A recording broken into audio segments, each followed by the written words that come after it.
સૌ મિત્રોનું હું સ્વાગત કરું છું આપણી ચેનલ ઉપર।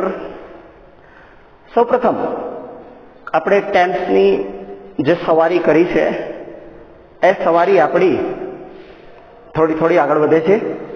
આપણે ટેન્સીસ પૂરા કર્યા, એમાં 3 ટેન્સીસ કર્યા સ્ટાર્ટિંગથી। આપણે તો simple present tense, continuous present tense અને પરફેક્ટ પ્રેઝન્ટ ટેન્સ, સાદો વર્તમાન કાળ, ચાલુ વર્તમાન કાળ અને પૂર્ણ વર્તમાન કાળ। એના પછી ક્લિયર કર્યું આપણે સિમ્પલ પાસ્ટ ટેન્સ અને continuous past tense. Simple past tense, continuous past tense, સાદો ભૂતકાળ, ચાલુ ભૂતકાળ, અને આજે જે લેવાનું છે આપણે એ છે પરફેક્ટ પાસ્ટ ટેન્સ, પૂર્ણ ભૂતકાળ। પૂર્ણ ભૂતકાળને સમજતા પહેલા આપણે પહેલા ભૂતકાળને સમજી લઈએ, ફરી પાછું રિવિઝન કરી લઈએ થોડું સાદો ભૂતકાળ અને ચાલુ ભૂતકાળનું। આગળનું તો આપણે ક્લિયર કર્યું હતું નેક્સ્ટ લેક્ચરમાં।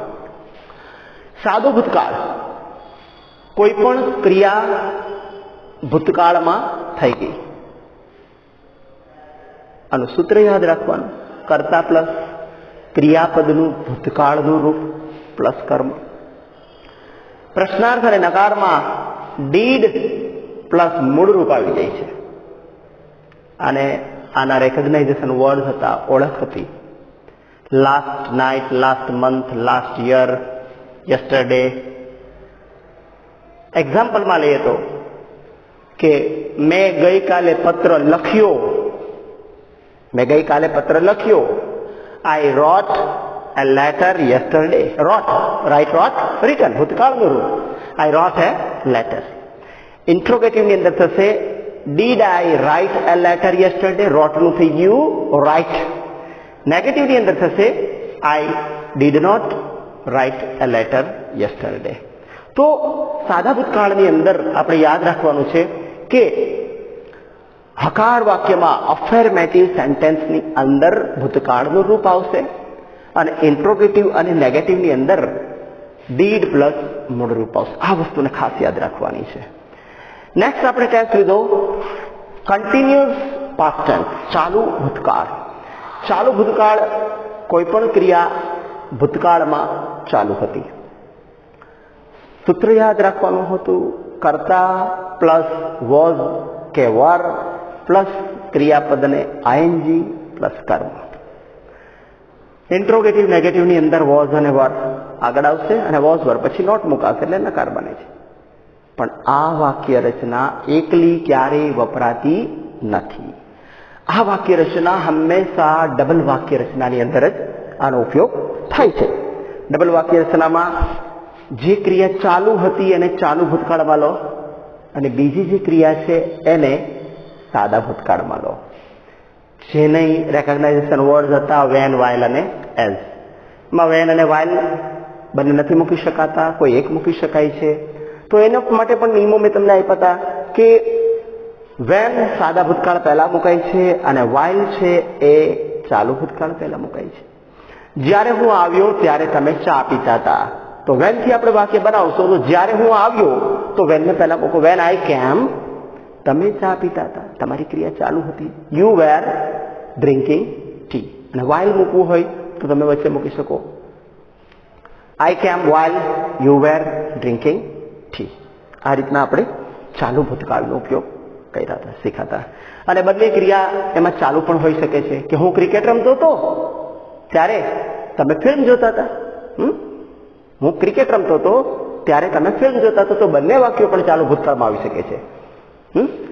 હું ક્રિકેટ રમતો હતો, I was playing cricket while you were watching a film. બરાબર, એક સાથે ભૂતકાળમાં બંને ક્રિયા ચાલુ પણ બતાવી શકાય છે। એની ચર્ચા આપણે કરી હતી। હવે આજે જે આપણે શીખવાનું છે એ છે perfect past tense. Perfect past tense, પૂર્ણ ભૂતકાળ।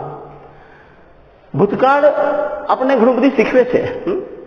જે કંઈ પણ ક્રિયાઓ સારી નરસી આપણી ભૂતકાળમાં થઈ ગઈ, પૂરી થઈ ગઈ, હવે કાંઈ આપણે લેવા દેવા નથી। સાદો ભૂતકાળ એટલે ક્રિયા થઈ, હું ગઈકાલે ક્રિકેટ રમ્યો। ચાલુ ભૂતકાળ એટલે હું ગઈકાલે ક્રિકેટ રમતો હતો, આઈ વોઝ પ્લેઇંગ ક્રિકેટ। અને પૂર્ણ ભૂતકાળ એટલે હું ગઈકાલે ક્રિકેટ રમી લીધો હતો, મેં ગઈકાલે ક્રિકેટ રમી લીધું હતું, ક્રિયા પૂરી થઈ ગઈ હતી। તો ત્યાં પૂર્ણ ભૂતકાળનો ઉપયોગ આવે છે। પૂર્ણ ભૂતકાળની અંદર આપણે ખાસ કોમનલી યાદ રાખવાનું છે સૂત્ર એનું અને એની ડેફિનેશન. એના ડેફિનેશનની અંદર જો અહીંયા ડેફિનેશન આપેલું છે એ આપણે ટેલી કરીએ. ડેફિનેશન: ભૂતકાળમાં બે ક્રિયાઓ એક પછી એક થઈ હોય તો પહેલા ક્રિયા થઈ તે દર્શાવવા માટે પૂર્ણ ભૂતકાળ અને બીજી ક્રિયા દર્શાવવા માટે સાદો ભૂતકાળ વપરાય છે. ડેફિનેશન ઉપરથી જ આપણને ખ્યાલ આવે કે આ કાળ પણ ડબલ વાક્ય રચનામાં જ છે. જે ક્રિયા થઈ ગઈ હતી, બે ક્રિયા હશે એમાં એક ક્રિયા થઈ ગઈ હતી તો એને પૂર્ણ ભૂતકાળમાં લેવાનું છે અને બીજી ક્રિયા આપણે સાદા ભૂતકાળમાં લેવાનું છે. આનું સૂત્ર, આની પેટર્ન તો કે કર્તા પ્લસ હેડ પ્લસ ક્રિયાપદનું ભૂતકૃદંત પ્લસ કર્મ. Subject plus had plus past participle V3 plus object. Interrogative નેગેટિવની અંદર આપણે હેડનો યુઝ થાય છે. ઇન્ટ્રોગેટિવ નેગેટિવમાં બધામાં હેડ એટલે કે બધા સબ્જેક્ટ પછી હેડ જ આવે છે એટલે આપણા માટે કોમન રહેશે કે બધામાં હેડ જ મૂકવાનું રહેશે. લિંક વર્ડ છે આના બિફોર, આફ્ટર અને વેન. બિફોર એટલે પહેલા, આફ્ટર એટલે પછી અને વેન એટલે જ્યારે ત્યારે આમાં ઉપયોગ થઈ શકે છે. હવે આપણે સેન્ટેન્સ રીડ કરશું તો તમને ખ્યાલ આવશે કે કઈ રીતના છે. જુઓ, પહેલું સેન્ટેન્સ છે, ડોક્ટર આવ્યા તે પહેલા વૃદ્ધ સ્ત્રી મૃત્યુ પામી હતી. ડોક્ટર આવ્યા તે પહેલા વૃદ્ધ સ્ત્રી મૃત્યુ પામી હતી. હવે કઈ ક્રિયા પહેલી થઈ ગઈ છે? તમે કોઈ પણ સેન્ટેન્સ વાંચો, ડબલ સેન્ટેન્સ હશે કે ભાઈ આમાં પહેલા કઈ ક્રિયા થઈ ગઈ હતી. જુઓ, ડોક્ટર આવ્યા તે પહેલા વૃદ્ધ સ્ત્રી મૃત્યુ પામી. જો વૃદ્ધ સ્ત્રી મૃત્યુ પામી હતી. ડોક્ટર આવ્યા એ પહેલા તો મૃત્યુ પામી હતી, ક્રિયા થઈ ગઈ હતી. કઈ ક્રિયા થઈ ગઈ હતી? કે તે મૃત્યુ પામી હતી. તો આપણા માટે સમજવામાં બહુ સરળતા રહેશે. આપણે સેન્ટેન્સને રીડ કરશું એટલે તરત ખ્યાલ આવશે કે પહેલા ક્રિયા ભૂતકાળમાં કઈ પૂરી થઈ ગઈ હતી એ ક્રિયાને આપણે પૂર્ણ ભૂતકાળમાં લેવાનું રહેશે. જો સેન્ટેન્સ કઈ રીતના બનશે? આપણે ક્રિયા થઈ ગઈ હતી એને આપણે લઈએ કે ભાઈ વૃદ્ધ સ્ત્રી મૃત્યુ પામી હતી. The old lady had died. વૃદ્ધ સ્ત્રી મૃત્યુ પામી હતી. The old lady had died. Before. હવે આપણે જે બીજી ક્રિયા ડોક્ટર આવ્યા એ સાદો ભૂતકાળ છે તો કેમ થશે? The doctor came. The old lady had died before the doctor came. અને ઇન્ટ્રોગેટિવ ની અંદર ફક્ત આપણે શું કરવાનું છે? હેડને જ આગળ લેવાનું છે, બાકી બધું એમને એમ રહેશે. આનો ઇન્ટ્રોગેટિવ સેન્ટેન્સ પણ આ રીતે બની શકે છે. Had the old lady died before the doctor came?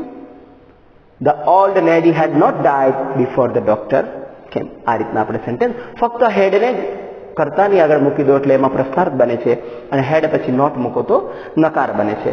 Simple past ટેન્સનું જે વાક્ય છે એમાં કોઈ ફેરફાર થતો નથી.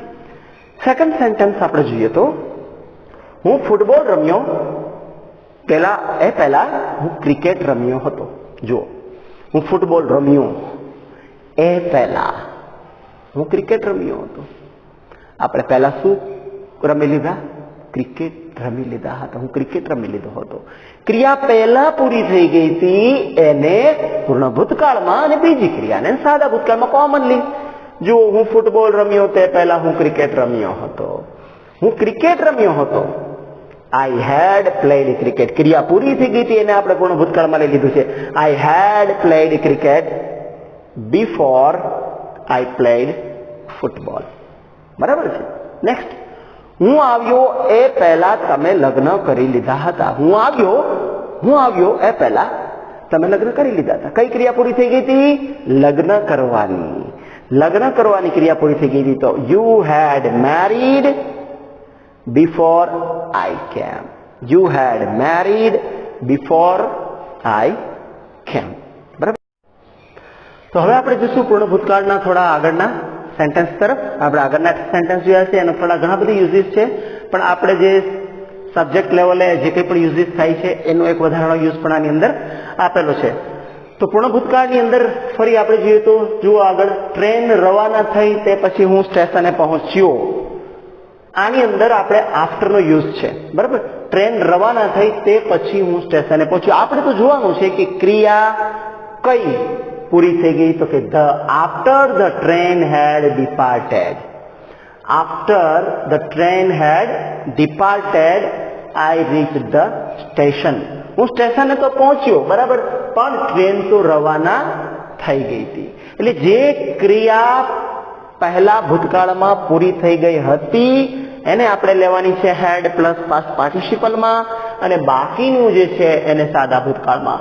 ફરીવાર કહું છું, જુઓ, ટ્રેન રવાના થઈ તે પછી હું સ્ટેશને પહોંચ્યો. હું સ્ટેશને પહોંચ્યો ત્યારે શું થયું હતું? ટ્રેન તો રવાના થઈ ગઈ હતી. તો ટ્રેનની ક્રિયા પહેલા પૂરી થઈ ગઈ છે, એટલા માટે after the train had departed I reached the station. એના પછી સેકન્ડ સેન્ટેન્સ છે, મહેમાન આવ્યા તે પછી મમ્મીએ લાડુ બનાવ્યા. મહેમાન આવ્યા પછી મમ્મીએ લાડુ બનાવ્યા. તો પહેલા જે ક્રિયા થઈ ગઈ હતી એ મહેમાન આવી ગયા હતા. તો આવી ગયા હતા ના અનુસંધાનમાં after the guest had come mom cooked sweet balls. Sweet balls એટલે લાડુ. મહેમાન આવ્યા after the guest had come. Okay, ક્રિયા પહેલા થઈ ગઈ. કઈ થઈ ગઈ? મહેમાન આવવાની ક્રિયા થઈ ગઈ. જે ક્રિયા પહેલા થઈ ગઈ હતી એને જ આપણે પૂર્ણ ભૂતકાળમાં લેવાનું છે. એટલા માટે after the guest had come mom cooked sweet balls. પછી મમ્મીએ લાડુ બનાવ્યા. એના પછીનો જે ઉપયોગ છે, ભૂતકાળમાં કોઈ નિશ્ચિત સમયની પહેલા કોઈ ક્રિયા થઈ હોય તેના માટે પૂર્ણ ભૂતકાળ તેમજ સાદો ભૂતકાળ બંને વપરાય છે, બરાબર. ભૂતકાળમાં કોઈ નિશ્ચિત સમયની પહેલા, કોઈ પણ નિશ્ચિત સમય હોય એની પહેલા કોઈ ક્રિયા થઈ ગઈ હતી તો ત્યાં પણ આપણે પૂર્ણ ભૂતકાળનો ઉપયોગ થાય છે. જોઈએ આપણે એના ઉદાહરણ પણ. 2 વાગ્યા પહેલા અમે અમારું ગૃહ કાર્ય પૂરું કર્યું હતું. અમારી કઈ ક્રિયા પૂરી થઈ ગઈ હતી? તો કે ભાઈ અમે અમારું ગૃહ કાર્ય પૂરું કર્યું હતું. ક્યારે કર્યું હતું? તો કે ભાઈ 2 વાગ્યા પહેલા. તો આપણી ક્રિયા થઈ ગઈ છે, અમે અમારું ગૃહ કાર્ય પૂરું કર્યું હતું. વી હેડ ફિનિશ્ડ અવર હોમવર્ક, એ આવશે આપણો perfect past tense. Before 2 o'clock, ભૂતકાળની કોઈ સમય સૂચક શબ્દો આપેલા હોય તો ત્યાં આપણે આ રીતના ઉપયોગ કરી શકીએ છીએ. એટલે કે 2 વાગ્યા પહેલા અમે અમારું ગૃહ કાર્ય પૂરું કર્યું હતું. વી હેડ ફિનિશ્ડ અવર હોમવર્ક બિફોર 2 o'clock. તે 1980 પહેલા મુંબઈ ગયો હતો. મુંબઈ ગયો હતો, પણ 1980 પહેલા ક્રિયા કઈ પૂરી થઈ ગઈ છે? તો કે મુંબઈ ગયો હતો. He had gone to Mumbai, જે ક્રિયા પૂરી થઈ ગઈ હતી. He had gone to Mumbai before 1980. તો આ રીતના સમય સૂચક શબ્દોના અનુસંધાનમાં પણ ડબલ જે ક્રિયા હોય તો એ પૂર્ણ થયેલી પહેલી ક્રિયા પૂર્ણ ભૂતકાળમાં અને બીજી સાદા ભૂતકાળમાં. આનું શોર્ટ એન્ડ ગુડ ફરીવાર કહું છું કે યાદ રાખજો, પૂર્ણ ભૂતકાળનો ઉપયોગ ભૂતકાળની અંદર પૂરી થયેલી ક્રિયા માટે. આનું સૂત્રને યાદ રાખશો, કર્તા પ્લસ હેડ પ્લસ ક્રિયાપદનો ભૂતકૃદંત પ્લસ કર્મ. ઇન્ટ્રોગેટિવ નેગેટિવની અંદર હેડનો જ યુઝ થશે. ડબલ વાક્ય રચનામાં જ વપરાય છે એટલે આના રેકોગ્નાઇઝેશન વર્ડ છે વેન, વાઇલ અને વેન, બિફોર અને આફ્ટર. આ રીતના આપણે સેન્ટેન્સ બનાવીએ છીએ. જે ક્રિયા પૂરી થઈ ગઈ હતી એને પૂર્ણ ભૂતકાળમાં અને બીજી ક્રિયા સાદા ભૂતકાળમાં. અહીંયા આપણો પૂર્ણ ભૂતકાળ પૂરો થાય છે. તમે લોકોએ મને એટલો શાંતિથી સાંભળો તે બદલ તમારી અંદર બેઠેલા પરમાત્માનું નમન કરું છું. તમારો આભાર. Thank you very much.